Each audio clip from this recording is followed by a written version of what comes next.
हाय दोस्तों। SK education के YouTube channel में आपका स्वागत है।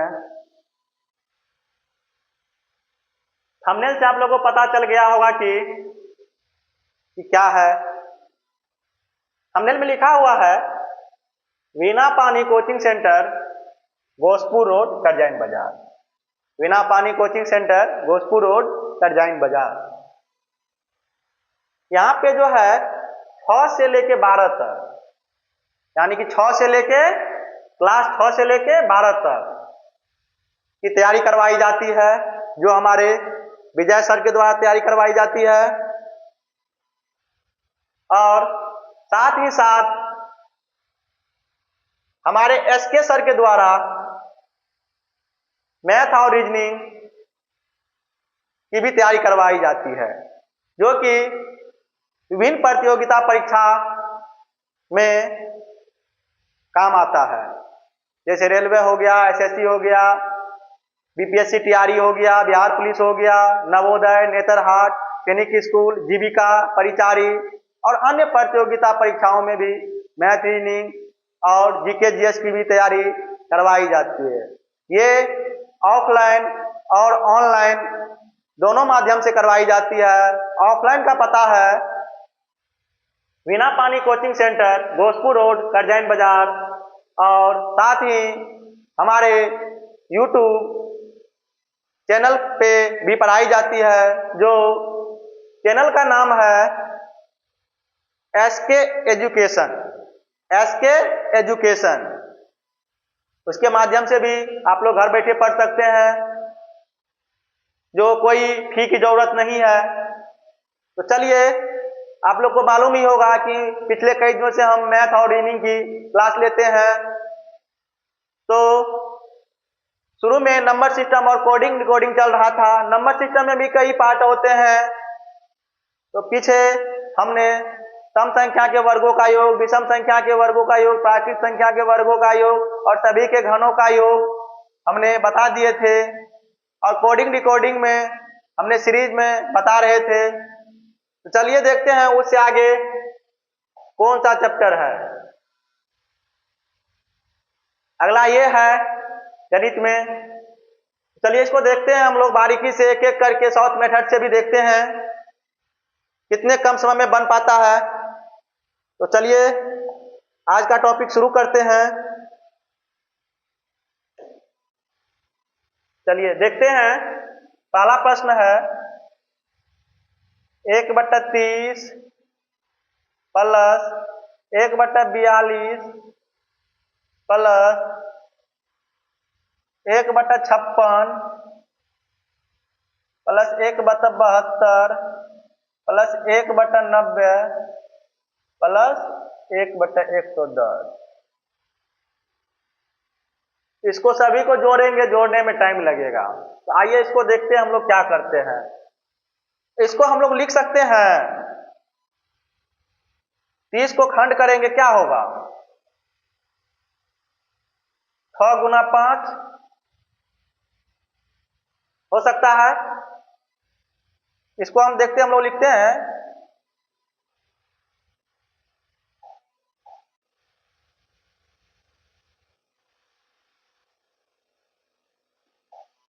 5 गुना 6। इसको हम लिखते हैं 1/5 माइनस 1/6। देखिए इसको यदि हम लोग हल करेंगे, 1/5 माइनस 1/6, इसका एलसीएम हो गया क्या? 30। 6 माइनस 5 बराबर 1/30 होगा, हो जाएगा। तो चलिए इसको हम लोग इस तरह सभी को लिखते हैं।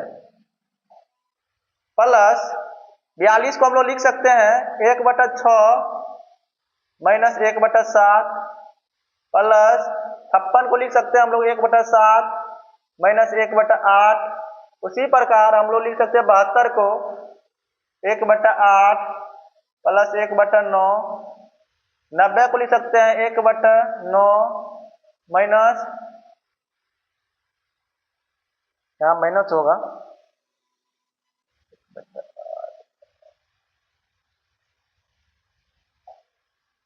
1/8 माइनस 1/9, सॉरी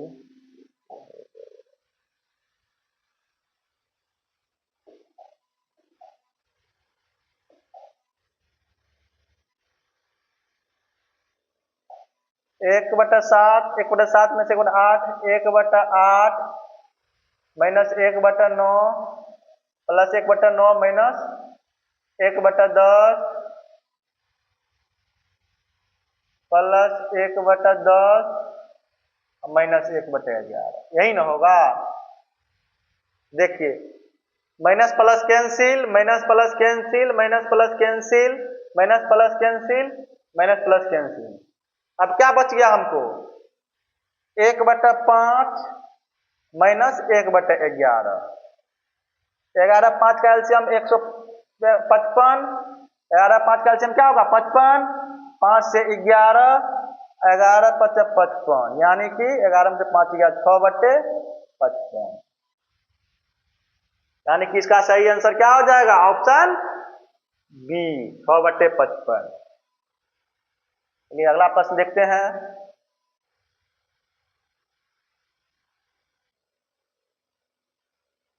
अगला प्रश्न है 1/20 plus 1/30 plus 1/42 plus 1/56 plus 1/72 plus 1/90।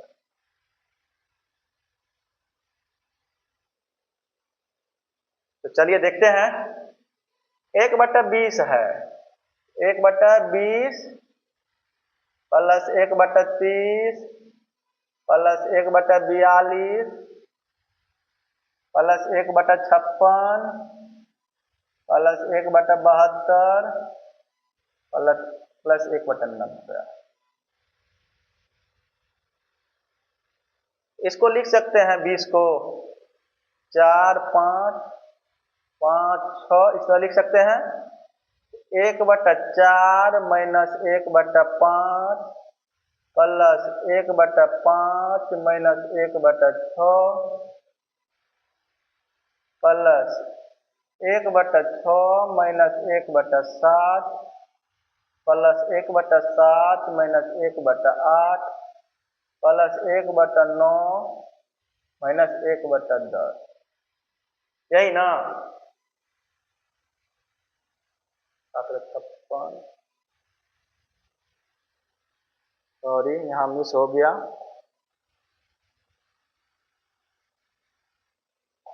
1/8 minus 1/9 plus 1/9 minus 1/10। चलिए यहां से हम लोग देखते हैं अब 5 5 cancel, 6 6 cancel, 7 7 cancel, 8 8 cancel, 9 9 cancel. 1/4 minus 1/10, LCM 10 4 का हो जाएगा 20, 5 माइनस 2 बराबर 3/, क्या हो जाएगा? 20। इसका सही आंसर क्या हो जाएगा? 3/20, ऑप्शन बी। चलिए नेक्स्ट प्रश्न देखते हैं।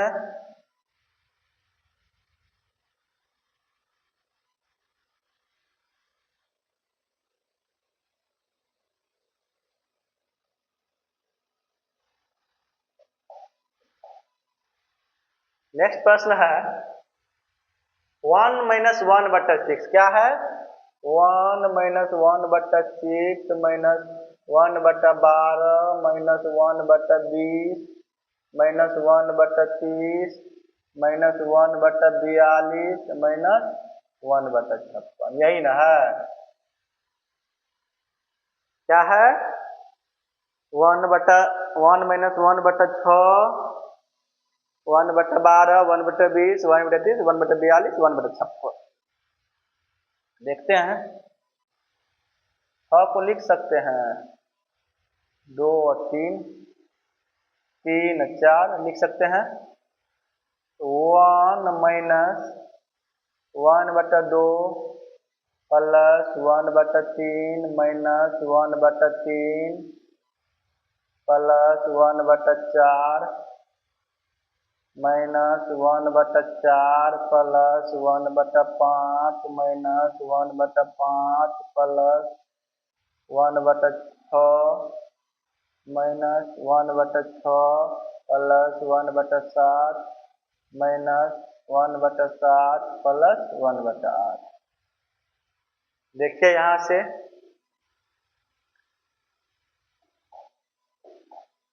3 3 cancel, 4 4 cancel, 5 5 cancel, 6 6 cancel, 7 7 cancel, बच क्या गया 1 -1/2 प्लस 1/8, यही ना। 2 8 का एलसीएम 8, 8 हो गया -4 प्लस 1।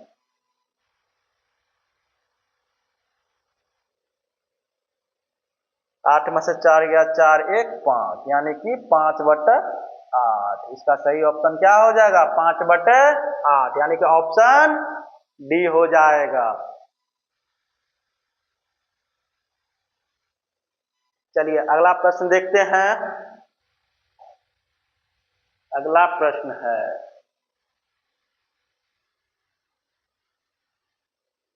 अगला प्रश्न कह रहा है 1 -1/4 into 1 -1/5 into 1 -1/6 dot dot dot dot dot 1 -1/27। यही नहीं कह रहा है।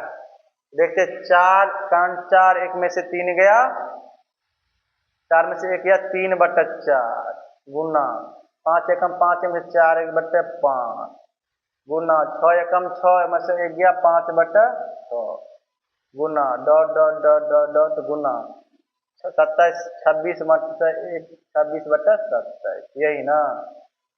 तो यहाँ से कट रहा है 4 4 5 5, जो भी यहाँ संख्या हुआ कटेगा, यहाँ कटेगा, बचेगा कितना 3/27 बराबर 1/9।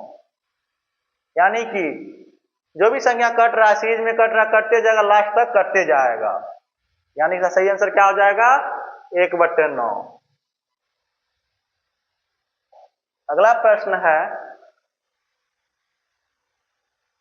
1 + 1/4 क्या है 1 + 1/4 इंटू 1 + 1/5 इंटू 1 + 1/6। यहाँ छूट गया शायद, यहाँ होगा, देख लेते हैं प्लस मिसप्रिंट हो गया यहाँ लगता है, डॉट डॉट है 1 + 1/27, यही होगा हमको लगता है, बना के पहले देख लेते हैं। 5/4 गुना 6/5 गुना 6 1 7/6 गुना 27 1 28/27,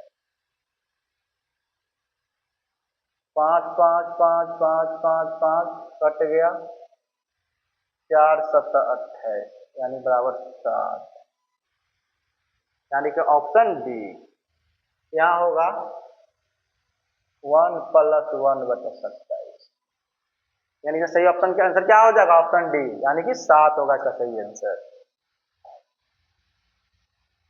अब अगला प्रश्न है, आप लोग को पढ़ाए थे हम आभास संख्या, क्या पढ़ाए थे आप लोग को पढ़ाए थे आभास संख्या। जो आभास संख्या हम उसे कहते हैं जो एक और स्वयं से कटे, यानी कि एक और स्वयं से कटे उसे हम आभास संख्या कहते हैं। क्या कहते हैं आभास संख्या, जो स्वयं से भी कटे और एक से भी कटे उसे हम आभास संख्या कहते हैं।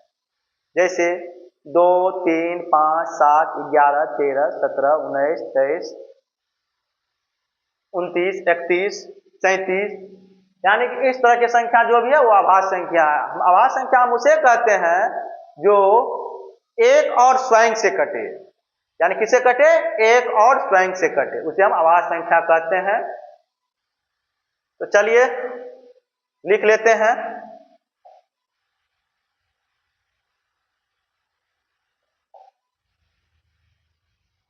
आभाज्य संख्या, आभाज्य संख्या वह संख्या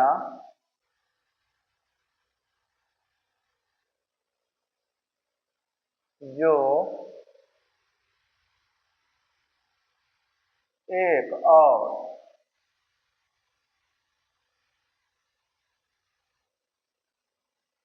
स्वयं से कटे। स्वयं से क्या है? भाग लगे। स्वयं से क्या है? भाग लगे। जैसे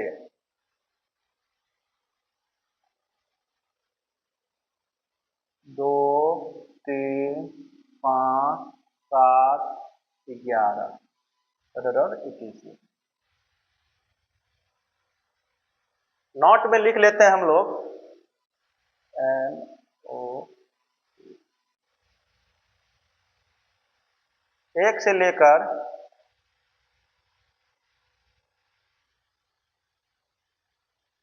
50 तक में कुल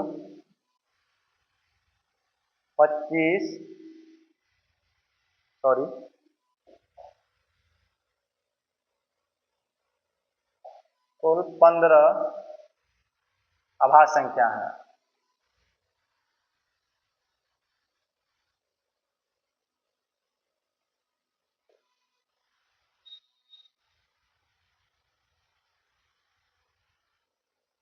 और 50 से लेकर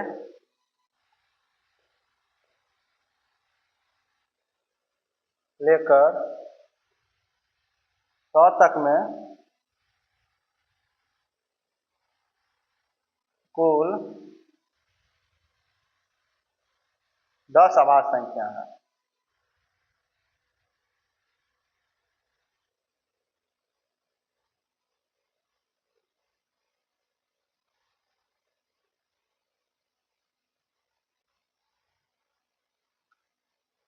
एक और हम लोग लिखते हैं 2 एकमात्र ऐसी संख्या है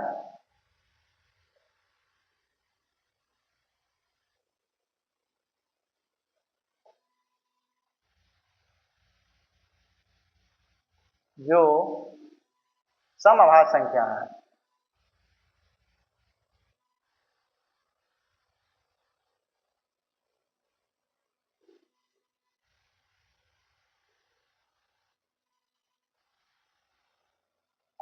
आइए देखते हैं।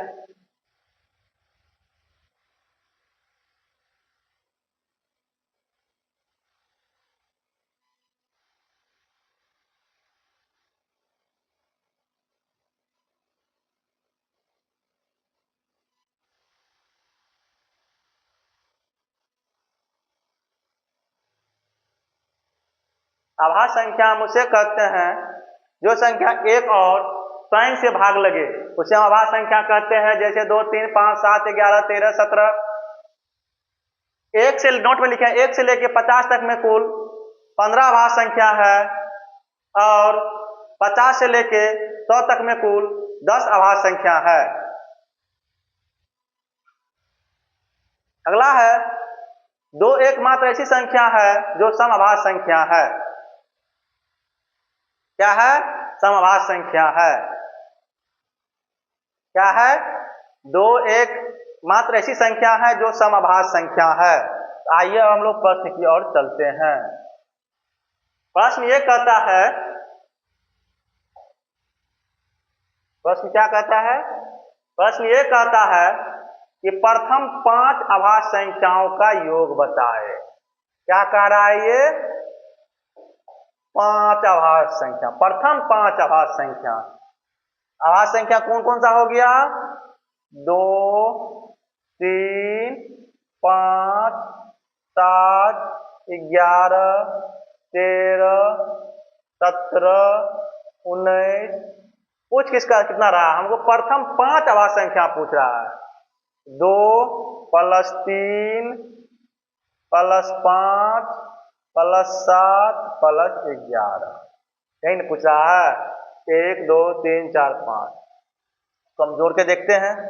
2 3 5 5 10 7 17, 27 1 28, क्या हो गया इसका आंसर 28, ऑप्शन बी।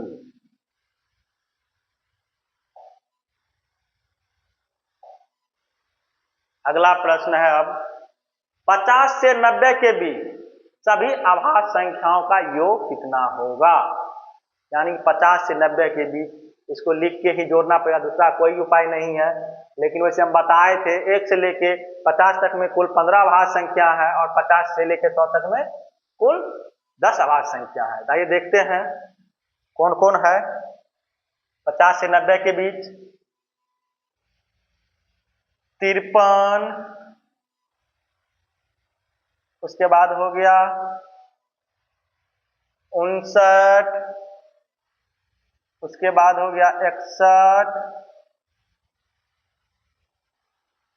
67,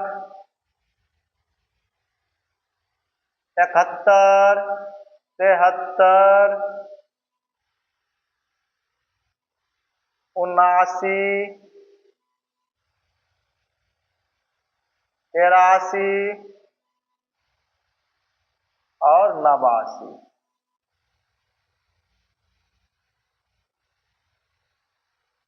एक 2 3 4 5 6 7 8 9, और यानी कि 97 ले लेंगे तो 10, यानी कि 50 से लेकर 100 तक में 10 हो जाएगा। हमको 50 से 90 तक पूछ रहा है, तो जोड़ते हैं जोड़ के।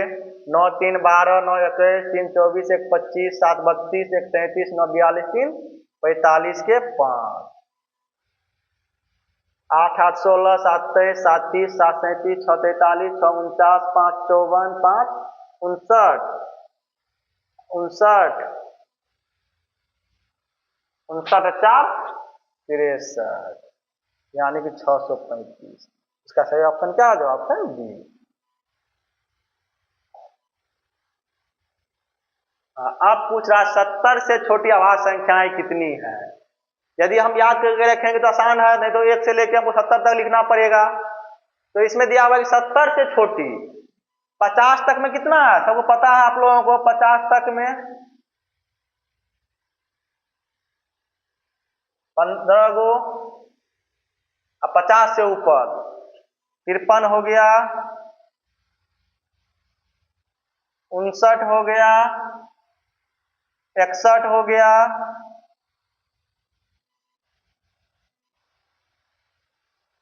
67 हो गया, तो 71 हो जाता है। तो क्या हो गया 15 16 17 18 19, 15 के बाद कितना 16 17 18 19, यानी कि 19 को हो जाएगा ऑप्शन डी। याद रखिएगा तो बहुत आसान है बनाना, नहीं तो बहुत टफ है, क्योंकि आज के एग्जाम में डायरेक्ट पूछा जाता है 1 से लेकर 50 तक में कुल कितनी अभाज्य संख्याएं हैं। इस तरह आप लोग याद रखिए और आसान से बनाइए। देखिए आपका निम्नलिखित में से कौन सी संख्याएं अभाज्य संख्या है। क्या है? अभाज्य संख्या है। 4 गो संख्या दिया हुआ है और अभाज्य संख्या हमको चेक करना है इसमें। आइए देखते हैं 381, 381 किसका वर्ग है? 17 17, इसके आसपास का पहले हम वर्ग देखें, चेक करेंगे। 17 17, 218 18, 324, 19 19, 361, 20 20 4, यानी कि 19 भी हो सकता है और 20 भी हो सकता है। देखिए 19 से छोटा हम सभी अभाज्य संख्या लिखेंगे। 2 3 5 7 11 13 17 और 19। देखिए 8 3 11 के 12, ये तो ऑटोमेटिक 3 से कट जाएगा। चलिए 18 18 324, 17 से लेंगे। 17 से नीचे देखते हैं, हम चेक करते हैं। पहले हम ये 2 से नहीं कटेगा, 3 2 5 3, 2 से नहीं कटेगा, 3 से नहीं कटेगा, 5 से भी नहीं कटेगा, 7 से कट सकता है। 7 चौको 28, 4 32, 77 7 नहीं कटेगा। 13 दूना 26, 6 नहीं कटेगा। 17 दूना 17 का 17, कट सकता है 17 से। 17 से भागा दे के देखते हैं 323 में 17 का 17, 5 2 में से 1 गया 1, 153, यानी कि ये भी कट गया, ये भी नहीं होगा। अब 437, 20 पिछा 400, यानी कि 20 से नीचे 19 तक, देखिए 19 से लेकर के 19 गुना 38, 38 और 5, 19 के 57, ये भी कट गया। अब नहीं कटा तो वही ना बचेगा आवाज संख्या, यानी कि ऑप्शन डी।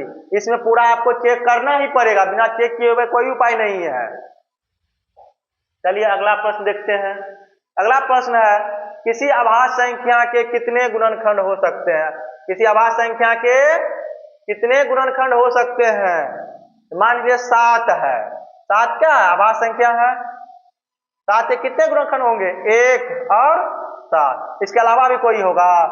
मान लीजिए 3 का कितना होगा गुणनखंड? 1 और 3, ज्यादा नहीं हो सकता है, यानी कि 2 गुणनखंड हो सकते, केवल 2 गुणनखंड हो सकते हैं। अब अगला है रीजनिंग।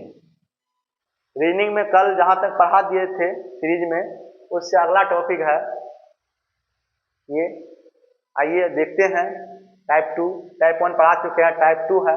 इसमें कुछ नंबर दिए रहते हैं, उसका अर्थ दिए रहते हैं, उसी में से कोडिंग करके कुछ छांटना रहता है।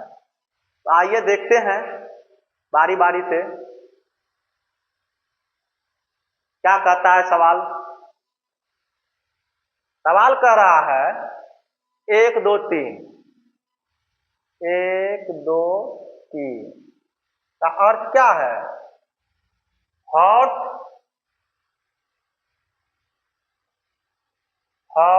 फिल्टर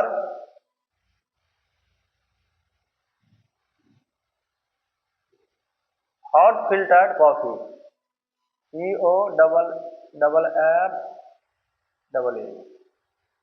और उसके बाद क्या कहता है? 356 का अर्थ क्या है? Very hot day,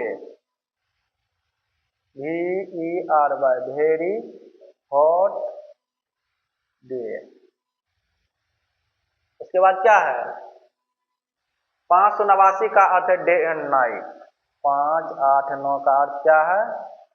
day and night. आइए देखते हैं।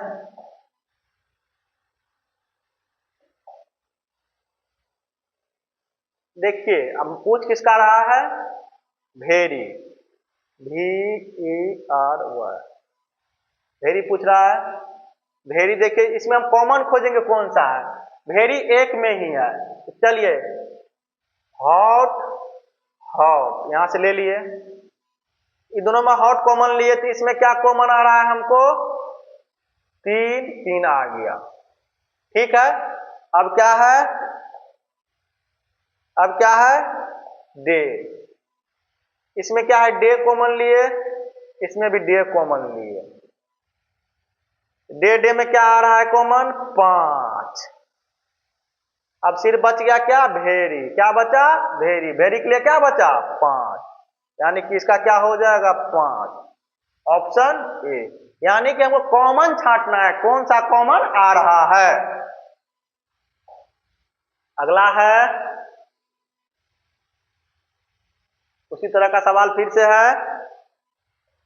आपको 5-7 सवाल दे दिए इस तरह का, क्योंकि रिवाइज हो सके और आसानी से बन सके।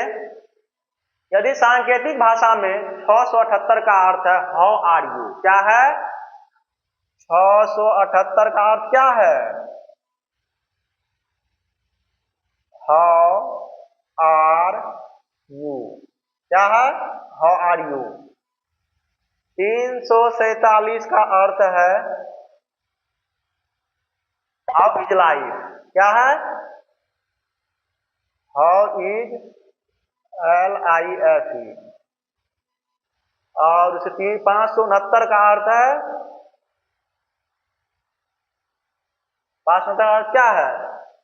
You were wonderful, you were wonderful. WONDERFUL। तो किसका पूछ रहा है? यू का पूछ रहा है। किसका पूछ रहा है? यू का। वाई और यू के लिए क्या आएगा? यू किसमें है? यू दोनों इसमें है, यहाँ है, यहाँ है। अच्छा देखिए यहाँ यहाँ यू है, इस दोनों में कौन कॉमन आ रहा है? 6 और 6। बाकी को हमको अब चेक करना ही नहीं है। 2 कॉमन आता तो हम देखते, बाकी चेक करना ही हमको नहीं है। जब मिल गया दोनों में कॉमन तो यानी कि यू का मान क्या हो जाएगा? ए, यानी कि ऑप्शन ए 6। अब अगला है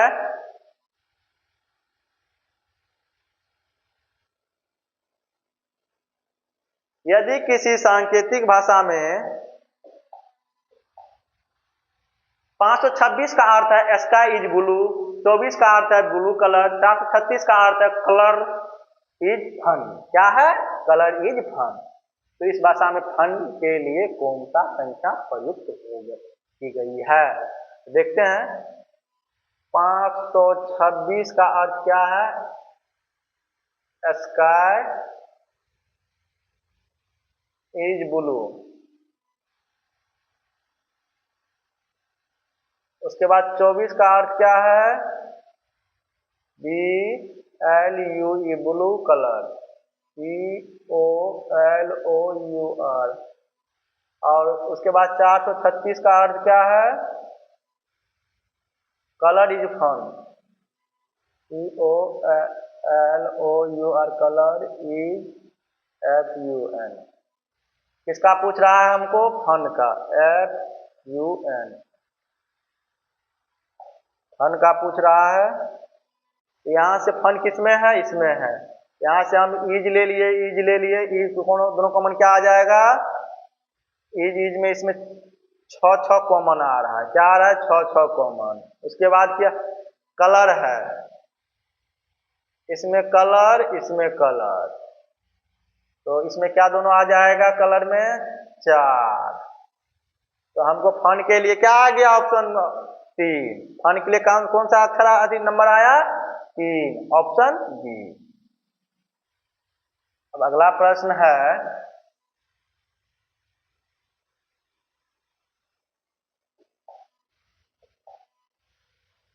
यदि किसी सांकेतिक भाषा में 743 का अर्थ है मैंगोज आर गुड, 157 का अर्थ है इट गुड फूड और 234 का अर्थ है मैंगोज आर राइट, इस भाषा में कैसे, इस भाषा में राइट को, रिप को के लिए कौन संज्ञा प्रयुक्त हो? यही ना, 743 मैंगोज आर गुड।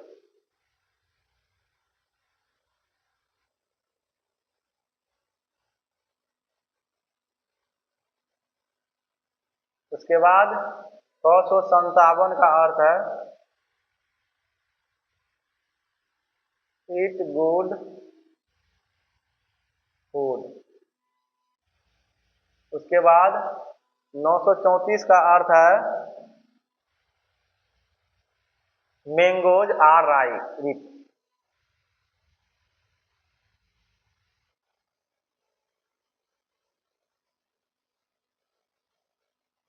तो रिप के लिए क्या होगा?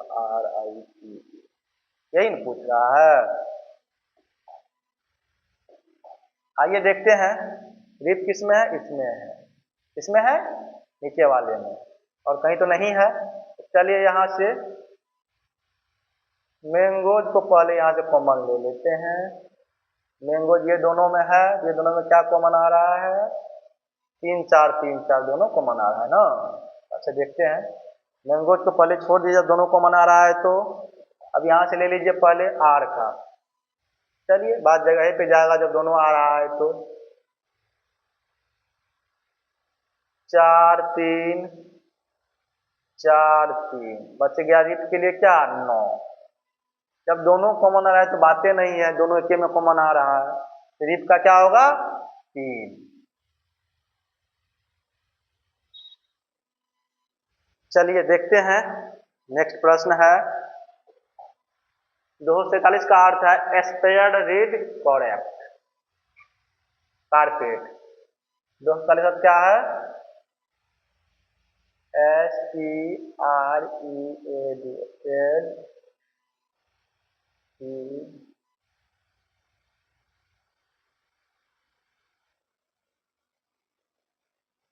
256 का अर्थ है डॉट ऑन और 254 का अर्थ है वन रीड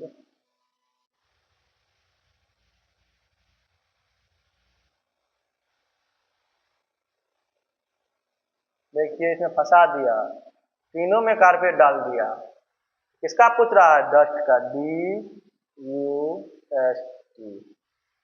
का क्या होगा? आइए देखते हैं डस्ट किसमें है। इसमें है, कहाँ? यहाँ है। तो सबसे पहले हम लोग क्या करेंगे? कारपेट को कॉमन लेते हैं। किसको लेते हैं? कारपेट। तीनों में है कारपेट, तीनों में कौन कॉमन आ रहा है? तीनों में आ रहा है हमको कॉमन दो। कौन कॉमन आ रहा है? दो। चलिए दो हट गया, अब क्या बच गया? वन। वन, इसमें 5, इसमें 5, डस्ट का क्या बच जाएगा? 6, यानी कि ऑप्शन बी। बहुत आसान है रीजनिंग बनाना, सिर्फ माइंड कंसिडर रहना चाहिए। उसके बाद नेक्स्ट टॉपिक है रीजनिंग का टाइप 3 है, सीरीज वाइज में। देखते हैं सीरीज वाइज में टाइप 3 में क्या है। रीजनिंग चैप्टर में सब आसान होता है, सिर्फ आपको माइंड मेकअप करना कितना तेजी में हम बना पाते हैं। लोग पूरा पूरा पढ़ेगा और बाद में जाके बनाएगा। इसमें क्या करना है? सबसे पहले हमको लास्ट वाला शब्द पढ़ना है। फल किस प्रकार फलेंगे, यानी कि लास्ट वाला क्या है? फल किस पर फलेंगे, यानी किस पर फलेगा। फल जो है किस पर फलेगा, यानी कि इसमें लास्ट से वो बनाना है। अब हमको सवाल पढ़ना है। यदि जल को भोजन कहा जाए, जल को क्या कहा जाए? भोजन कहा जाए। भोजन को वृक्ष कहा जाए, क्या कहा जाए? भोजन को वृक्ष कहा जाए। और वृक्ष को आसमान कहा जाए, और आसमान को कुआं कहा जाए, और कुआं को तालाब कहा जाए, तो फल किस पर फलेंगे? यदि फल किस पर फलेंगे तो पूरा पढ़ने का जरूरत ही नहीं था। जल को भोजन कहा जाए, अब भोजन को क्या कहा जाए? वृक्ष कहा जाए। भोजन को क्या कहा जाए? वृक्ष कहा जाए। वृक्ष को क्या कहा जाए? यानी कि फल कहाँ फलेगा? गाछी में, वृक्ष में, पौधा में, यानी वृक्ष में। वृक्ष को क्या कहा जाता है? आसमान कहा जाता है। वृक्ष को क्या कहा जाएगा? यहाँ कह रहा है वृक्ष को क्या कहा जाए? आसमान कहा जाए। तो फल किस पर फलेगा? वृक्ष ना होके आसमान हो जाएगा। वृक्ष को क्या कहते हैं हम लोग? क्या कह रहा है सवाल में? आसमान। तो इसलिए सही आंसर का क्या हो जाएगा? ऑप्शन बी, आसमान। अगला है कपड़ा धोने के लिए किस चीज का प्रयोग किया जाएगा? कपड़ा धोने के लिए किस चीज का प्रयोग किया जाएगा? आइए देखते हैं। नारंगी को क्या कहा जाएगा? मक्खन। मक्खन को साबुन। साबुन को स्याही, यानी कि हमको आंसर यही पकड़ा गया। साबुन को क्या कहा जाएगा? स्याही। और कपड़ा धोने के लिए हम लोग किस चीज का प्रयोग करते हैं? साबुन का प्रयोग करते हैं। आगे देखते हैं, स्याही को मधु कहा जाए और मधु को नारंगी कहा जाए, तो कपड़ा धोने के लिए किस चीज का प्रयोग किया जाएगा? हम लोग साबुन को क्या कह रहे हैं यहाँ पे? स्याही। यानी कि जिस चीज का प्रयोग करेंगे और उसको क्या कहा जाता है, हमारा आंसर क्या होगा? वही होगा। यानी साबुन को हम लोग क्या कह रहे हैं? स्याही। चलिए अगला प्रश्न है। अगला प्रश्न है, यदि हवा को जल कहा जाए, हवा को क्या कहा जाए? जल कहा जाए। जल को हरा कहा जाए, हरा को धूल कहा जाए, धूल को पीला कहा जाए, और पीला को बादल कहा जाए। क्या कहा जाए? पीला को बादल कहा जाए। तो मछली कहाँ रहेगी? मछली कहाँ रह सकती है? तालाब में, जल में, पोखर में। तो देखते हैं, यदि हवा को जल कहा जाए, हवा को जल कहा जाए, और जल को क्या कहा जाए? हरा। मछली कहाँ रहेगी? जल में। जल को क्या कहा जाता है? हरा कहा जाता है। इसका सही आंसर क्या हो जाएगा? हरा हो जाएगा। अगला प्रश्न है, यदि धूल को हवा कहा जाए, धूल को क्या कहा जाए? यदि धूल को हवा कहा जाए, हवा को सफेद कहा जाए, सफेद को पीला कहा जाए, पीला को जल कहा जाए और जल को लाल कहा जाए, जल को लाल कहा जाए, तो पक्षी कहाँ उड़ेगी? पक्षी कहाँ उड़ सकती है? पक्षी कहाँ उड़ेगी? या तो आसमान में उड़ेगी या हवा में उड़ेगी।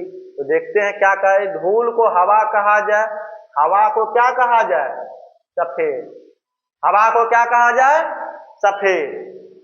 हवा को, पक्षी हवा में उड़ेगी और हवा किसको कहा जा रहा है? सफेद को। इसीलिए इसका सही आंसर क्या हो जाएगा? Option B.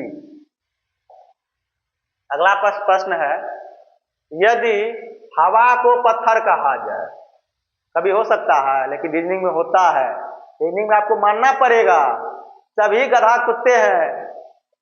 मान चलिए आगे प्रश्न होगा, सिलोजिज्म होगा, सभी गधा कुत्ते हैं, सभी आदमी गधे हैं, कुछ आदमी बंदर है, सभी घर नदी है। इस तरह के प्रश्न आएंगे। रीजनिंग में आपको मान के चलना होगा। यदि हवा को पत्थर कहा जाए, हवा कोई पत्थर हो नहीं सकता है, लेकिन रीजनिंग में ऐसा मानना पड़ता है। तो देखते हैं, हवा को पत्थर कहा जाए, पत्थर को जल कहा जाए और जल को पुल कहा जाए, चाहे पुल को वर्षा कहा जाए और वर्षा को गर्म कहा जाए और गर्म को ठंडा कहा जाए, तो हम हाथ को, यानी कि हाथ को किस चीज से धोएंगे? हाथ को किस चीज से धोएंगे? जल से धोएंगे। तो यदि हवा को पत्थर, पत्थर को जल कहा जाए और जल को क्या कहा जाए? जल को पुल कहा जाए, यानी कि हाथ धोने के लिए हम जल का प्रयोग करेंगे और जल को क्या कहा गया रीजनिंग में? पुल कहा गया है। इसीलिए इसका सही आंसर क्या आ जाएगा? ऑप्शन सी, पुल। तो चलिए आज का टॉपिक दोस्तों समाप्त हुआ। वीडियो कैसा लगा? यदि अच्छा लगा हो तो वीडियो को सब्सक्राइब करें, शेयर करें, लाइक भी करें। जहां कोई प्रॉब्लम हो, डिस्क्रिप्शन में मेरे YouTube के लिंक दिए हुए हैं, उससे जुड़िए, वहां से PDF प्राप्त कीजिए और सबसे पहले उसको बनाइए और फिर इस टाइम में उसको सॉल्व कीजिए। बहुत जल्द हम लाइव भी आएंगे, अब लाइव में आके पढ़ाएंगे और सभी सवाल को सॉल्व करेंगे। किसी को दिक्कत होगा तो तुरंत उसको सॉल्व करेंगे। अभी फिलहाल आप लोग यदि कहीं कोई दिक्कत हो तो हमारे YouTube चैनल से जुड़िए और उसमें डिस्क्रिप्शन में लिंक दिया हुआ है व्हाट्सएप का, फेसबुक का और इंस्टा का। आप व्हाट्सएप पे जुड़िए और वहां से उसको डिस्कस कीजिए।